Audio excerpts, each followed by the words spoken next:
Welcome to another story presentation from Read Me a Story Inc., located on the web at readmeastoryinc.com.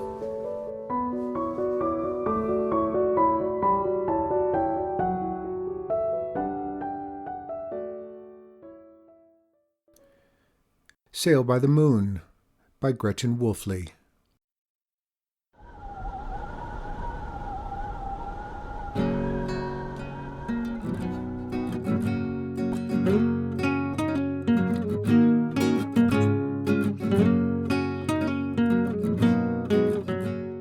On Chester's 11th birthday, his father said, "It's time to build you an iceboat. I did it, and so did your grandfather and his father, too." "Will I have to sail her alone?" Chester asked. "Yeah," Father answered. "Maine boys do that." Chester frowned. "Why wasn't I born in Boston?" "You've got nothing to worry about," Father chuckled. Every winter the two of them sailed from their farm at the head of Lake Damariscotta down towards the Narrows, where the lake fell into a river that ran to the sea. Their iceboat whizzed faster than the wind that stung Chester's eyes and froze his cheeks. The blades bit into the ice and hissed past beaver lodges covered with snow. The beavers stayed warm inside. Chester kept warm sitting close to Father. Over the years, Father had guided Chester's hand in steering clear of jagged ice that could flip a boat. He showed Chester how to let out the sail and lean to the side when the wind tipped the boat on two runners. Father's gentle hand corrected all of his mistakes. Chester loved to sail in light breezes, but when a strong northwest wind blew, he gave Father the tiller. What if a big wind came up when he was sailing alone? "I'll be a year a-building," Chester thought. "I won't think about it now." Chester and Father cut pine trees in February. All spring they sawed and planed the planks. They made a frame for the boat in the shape of a cross, and strengthened it with two braces. "Back in 1871, when I was a boy," declared Father, "an iceboat won a race against the New York-Chicago express train." "Will mine go that fast?" asked Chester. "Not quite," Father said. "Maybe as fast as the local train to Portland." That's still too fast, Chester thought. During the summer, Chester nailed slats across the boat to make a platform. Then he sanded the wood as smooth as the lake and early morning. The summer sun raised a sweet smell from the sawdust. Winter seemed far away. When maple leaves turned red and yellow, Chester filed 3 steel runners until they gleamed. Father helped him bolt one runner on each side and one on a swivel in the back. "She'll turn on a dime," Father said. Chester knew what it took to turn a boat. It took minding the sail, steering just right, and keeping all 3 runners on the ice. By the first snow he had attached a tiller and sanded the mast. "Are you ready to take her out?" Mother asked as they sewed the canvas sail. "I suppose so," Chester mumbled. "I remember when your father was tending a sickly calf, and you drove the hay wagon to the barn, just in time to beat a thunderstorm. You didn't think you could handle the horses, but you did." "Those horses just walked through the field," protested Chester. "They didn't run as fast as a railroad train." "You've got a steady hand," replied Mother. "You'll do just fine." One bright day in January, their neighbor, Mr. Bond, came to visit. "They say the lake is frozen all the way across," he reported. "Tomorrow you can launch your boat, son," Father said. "Maybe I should walk across the lake to check the ice," Chester offered. "Linwood Brewer's done it," said Mr. Bond. "He's one who told me." "Well, I bet I would have found some thin ice," Chester thought. Father and Mr. Bond helped Chester carry the iceboat from the barn to the lake. "She's ready to go," said Father. "Don't you want to come on her maiden voyage?" Chester asked. "No, she's all yours."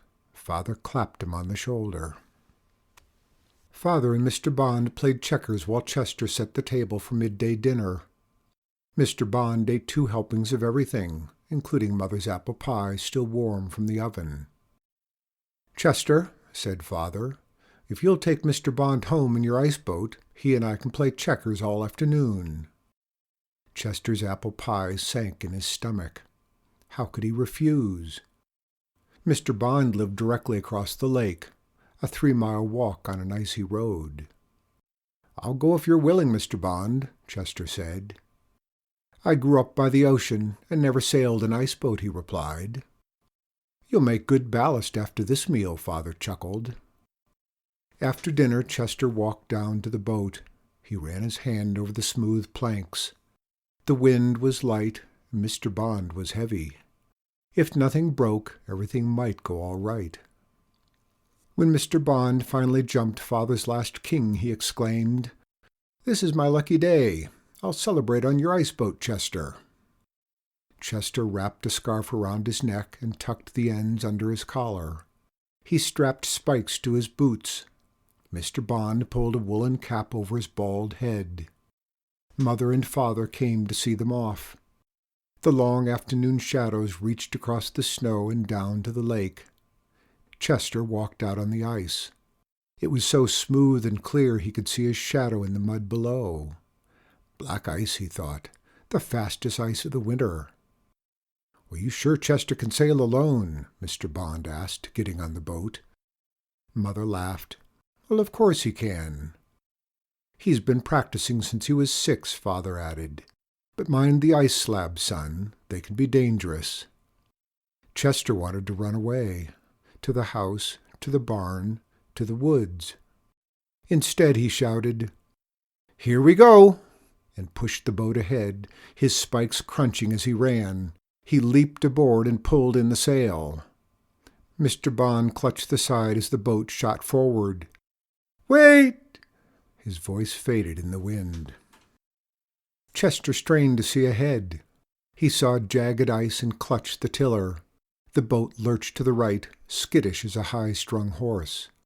As they bumped over the jagged ice, Chester realized he'd pushed the tiller the wrong way. "Stupid mistake," hissed Chester. "Slow down," moaned Mr. Bond. Chester pulled in the sail, and the boat went faster.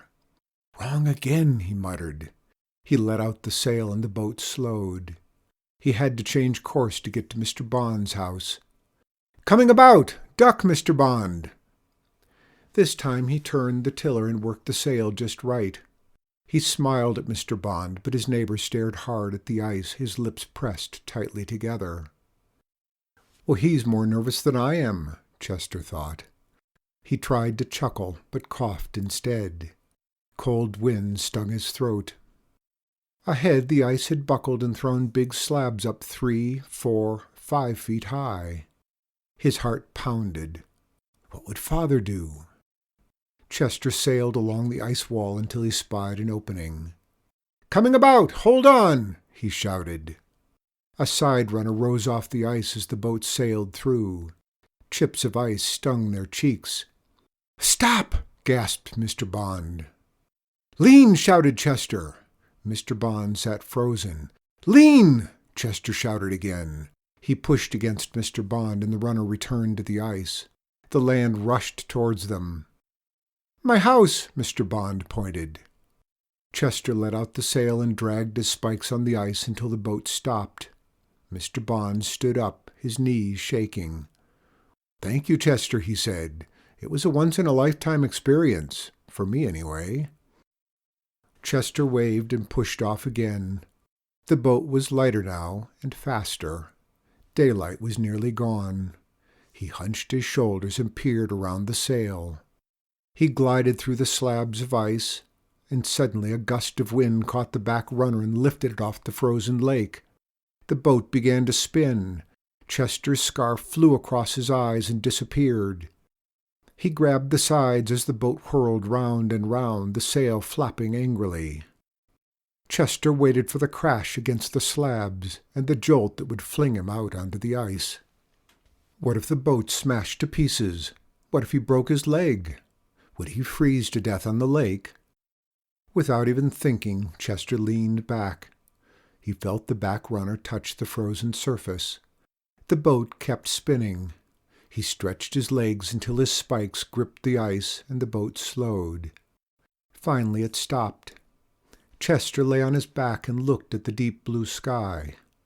He and Father had never had a boat flicker like this. Chester walked back to find his scarf. As he wound it around his neck, he gazed at his boat. She was a beauty, and he could sail her alone. The wind filled the sails, and he took off down the lake. For the first time he saw the full moon shining bright. Ice mounds sparkled like heaps of diamonds. Why go home yet? He could sail by the moon. The wind lifted a side runner, and the boat leaped ahead. Chester clutched the tiller, then relaxed, balancing the boat so the runner stayed a foot off the ice. He was floating. He was flying. I could beat an express train, he thought. Snow-clad pine trees glowed along the shore. The boat runner skimmed the ice, and the wind whistled in his ears as Chester circled a small island. He passed a snowy mound and called out, "Hello, beavers!" He raced up the lake. "Faster!" he called to the wind. He laughed out loud in the frosty air, and the moon lit up a path to lead him home.